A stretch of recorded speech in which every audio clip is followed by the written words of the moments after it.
kapatid ko, syempre pinaglinis ko sila. Nagwawalis, nagtutupi. Yung isa natutulog. Wala nang ginawa, pero ginising ko yan. Ayun na nga. Nagsasalita, piling salita siya, Teo. Tulog-tulogan. Nagsasalita ng iba. Grocery nila. Magkano ba yan? Cheers.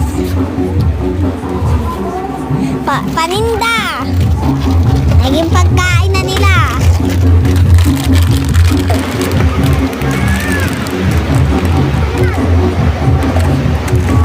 Yan na nga. Yan na. Maglilinis na daw ulit sila kasi matutulog na sila.